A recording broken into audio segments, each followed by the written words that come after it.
नाशिक जिल्ह्यामध्ये गोदावरी नदीला महापुराची स्थिती निर्माण झाली आहे। यावेळी जलसंपदा व आपत्ती व्यवस्थापन मंत्री गिरीश महाजन यांनी शहरामधल्या होळकर पुलावरून पूर परिस्थितीची पाहणी केली आहे। यावेळी महापालिकेचे अधिकारी उपस्थित होते। मंत्री गिरीश महाजन यांनी पुराच्या ठिकाणी लोकांनी काठावर जाऊ नये, विनाकारण घराबाहेर पडू नये असं आवाहन केलं असून पूर नियंत्रणासाठी प्रशासन सज्ज असल्याचे नमूद केलं आहे।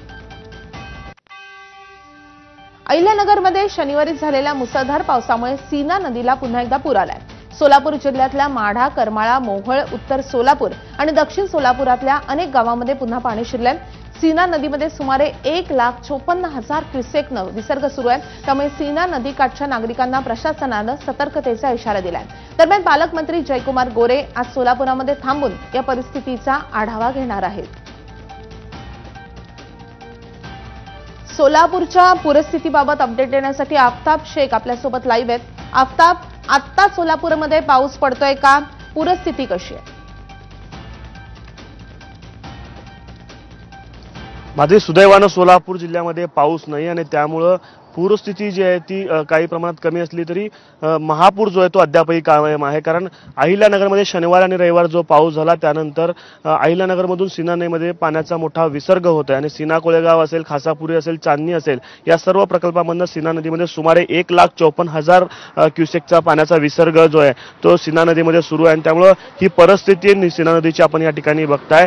पुन्हा एकदा म्हणजे आठवड्याभरात दुसऱ्यांदा महापूर जो आहे तो अधिकृतरित्या आलेला आहे आणि त्यामुळे मोहोळ असेल, उत्तर सोलापूर, दक्षिण सोलापूर, माढा, करमाळा या सर्व तालुक्यांमधली अनेक गावं जी आहेत ती पुन्हा एकदा पाण्याखाली बुडालेली आहेत। खरं तर कुठल्याही आपत्तीनंतर 3 टप्प्यांमध्ये याचं काम चालत असतं। एक म्हणजे सुरुवातीच्या टप्प्यामध्ये बचाव, मदत आणि पुनर्वसन।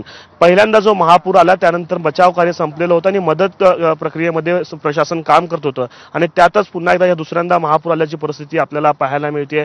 उत्तर सोलापूर आणि मोहोळमधली परिस्थिती आपण या ठिकाणी बघताय। अनेक घरं जी आहेत ती आता सीना नदीच्या या पात्रामध्ये गेलेली आहे। खरं तर शेतकऱ्यांचं सगळंच काही उद्ध्वस्त झालेलं आहे। शेती माती सगळीच पाण्याखाली वाहून गेली आहे। त्यामुळे शेतकऱ्यांकडे आता शिल्लक काही राहिलेलं नाहीये। जे काही उरले सुरलेले शेतकरी आहेत ज्यांनी स्वतःचा जीव वाचवलाय ते आता स्थलांतर कॅम्पमध्ये आहेत। मात्र शेती माती गेल्यामुळं शेतकऱ्यांचं भलं मोठं नुकसान झालेलं आहे आणि पुन्हा एकदा दुसऱ्यांदा महापूर आल्या कारणानं उरली सुरले जमिनी असतील ती माती देखील पुन्हा एकदा वाहून जाण्याची भीती जी आहे ती या निमित्तानं बाळगली जाते। एखाद्या प्रशासनानं रात्रीपासूनच आवाहन केलेलं होतं की नदीकाठावरची जी गावं आहेत त्या लोकांनी सतर्क राहावं। त्यामुळे नागरिक जे ते बऱ्या प्रमाणात स्थलांतर झालेले आहेत।